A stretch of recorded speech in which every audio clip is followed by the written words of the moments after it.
Hey everybody, Peter Zion here. When I woke up, I was reasonably confident that the world wasn't going to end today, so I thought I would go hiking. And I'm coming to you from the slopes of Mount Lincoln.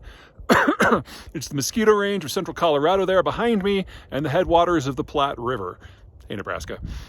So, I wanted to do a quick COVID update. It's been a while, kind of 5 things going on. First, the good news, and honestly, the big takeaway is that the vaccines we have work. They are generating a 99% resistance to the thing, which is great. So we're seeing fewer and fewer and fewer people writ large in hospitals and certainly dying. That is until we consider the second factor.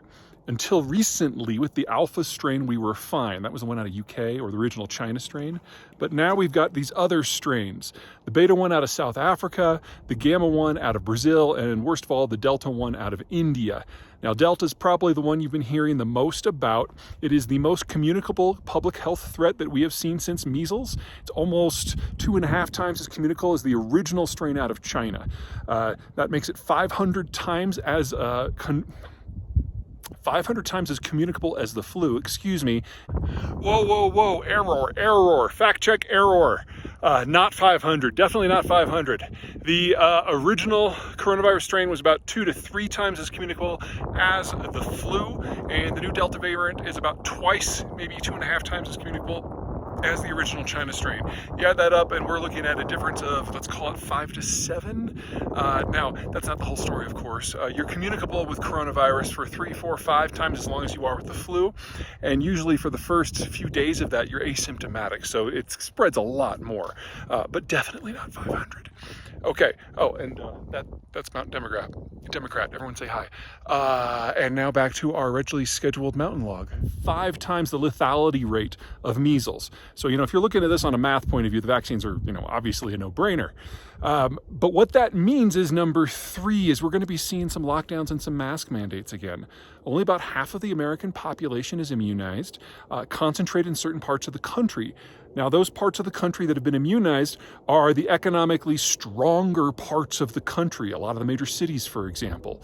So we're perfectly capable of having a COVID resurgence and an economic recovery at the same time. And that's exactly what we're going through this summer. But because Delta is so communicable, it is possible to get it with a mask on. It is possible to get it even if you've gotten the shots. You're almost certainly not going to die, and you're probably not going to end up at the hospital, but it's so communicable you can get it anyway. With these new strains, however, the real problem I see coming is they're working down the age groups. As they become more communicable, they're becoming more adopted to younger and younger populations. So we're seeing a lot of people under age 40 that are now ending up in hospital. They probably won't die because they're younger, but that's still a $25,000 hospitalization experience. And in some places, we're seeing pediatric hospitals already reaching full capacity. So in portions of the country where immunization rates are very low, in some cases below 20%, we're already seeing explosions in cases and hospitalizations this year just as bad as we had last year before we even had the vaccine. Fourth, the political mood on the topic is changing.